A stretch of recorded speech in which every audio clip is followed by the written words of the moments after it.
جس طرح جب ہماری باڈی ایکسٹریم ویدر کو برداشت نہیں کرتی ہے، ہم بیمار ہو جاتے ہیں، یا ہمارے اندر اینٹی باڈیز نہیں ہوتی ہیں تو ہمیں ایک ڈیزیز ہو جاتی ہے۔ اسی طرح سے جب ہمارے دل کے اندر اینٹی باڈیز نہیں ہوتی ہیں تو ہماری روح بیمار ہو جاتی ہے۔ اور روح کی بیماریوں میں سے سب میں بڑی بیماری ہے حسد کی، جیلسی کی بیماری۔ یہ وہ بیماری ہے جو ہمارے دل میں سے سکون ختم کر دیتی ہے، ہمیں مینٹلی سک کر دیتی ہے، ہماری لائف میں سے خوشیاں ختم کر دیتی ہے۔ اور جس طرح سے فزیکلی ill ہونے کے بعد ہماری باڈی میں سے ساری انرجی چلی جاتی ہے، ساری طاقت ہمارے جسم کی ختم ہو جاتی ہے، اسی طرح اس روحانی بیماری کے بعد، حسد کے بعد ہمارے دل میں سے ایمان ختم ہو جاتا ہے۔ ترمذی شریف میں ہے کہ حسد and jealousy they are like shivers, the only difference is that they shave faith۔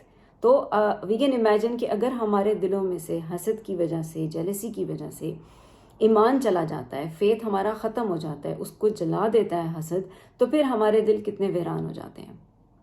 اور پھر یہ روحانی بیماری، حسد اور جیلسی، یہ یہاں نہیں رکتے، یہ ہمیں مزید بیماریوں کی طرف لے جاتے ہیں۔ یہ ہمیں غیبت کی بیماری کی طرف لے جاتے ہیں، ہمیں جھوٹ بولنے کی بیماری میں لے جاتے ہیں، الزام تراشی، تہمت کی بیماری میں لے جاتے ہیں۔ اور پھر یہ بیمار روح، اس کی یہ کوشش ہوتی ہے کہ ہر وہ شخص جس کو مجھ سے بہتر کچھ مل گیا ہے، مجھ سے زیادہ اس کے پاس کچھ ہے، ہر اس شخص کو دنیا کے سامنے انسانی بیماریوں کے تھرو غیبت کر کے یا اس پر کوئی جھوٹا الزام لگا کر ہم دنیا کے سامنے ان کو نیچا ثابت کر دیں۔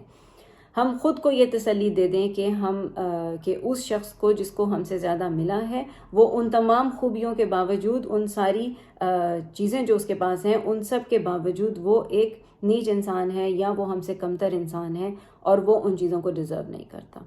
تو مطلب ہم خود کو ایک کمپلیٹ روحانی مریض بنا دیتے ہیں پھر۔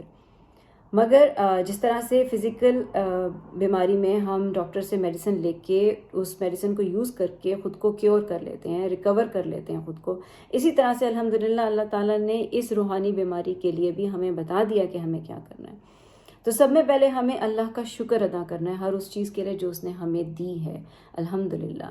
کیونکہ جب ہم یہ شکر ادا کرتے ہیں تو ہمارے دل کے اندر ایمان اور زیادہ مضبوط ہو جاتا ہے، اور اس کی وجہ سے ہمارے اندر اینٹی باڈیز بنتی ہیں، ہمارے دل میں اینٹی باڈیز بنتی ہیں جو کہ اس ڈیزیز کے، روح کی اس ڈیزیز کے اٹیک کو روکتی ہیں، اور ہماری روح بیمار نہیں ہوتی۔ پھر ہماری روح کے اوپر حسد کا، جیلسی کا اٹیک نہیں ہوتا، اور ان کسی بھی روحانی بیماری کا پھر اٹیک نہیں ہوتا۔ تو اس لیے اللہ کا شکر ادا کریں تاکہ ہمارے دل میں اینٹی باڈیز بنتی رہیں۔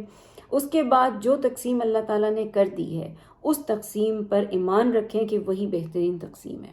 جو مجھے اللہ نے دیا ہے، مجھے اگر کسی کو اگر ایک گاڑی دی ہے تو مجھے اللہ نے 2 پیر دیے۔ کسی کے پاس اگر ایک بڑا گھر ہے تو الحمدللہ میرے پاس اچھی محبت کرنے والی فیملی ہے۔ تو اللہ نے الحمدللہ جو چیز دی ہے اس پہ شکر ادا کریں، اس کی تقسیم پہ راضی ہوں، اور ہاں جو ہمارے پاس ہے اس سے بہتر کی دعا کریں اور کوشش کریں۔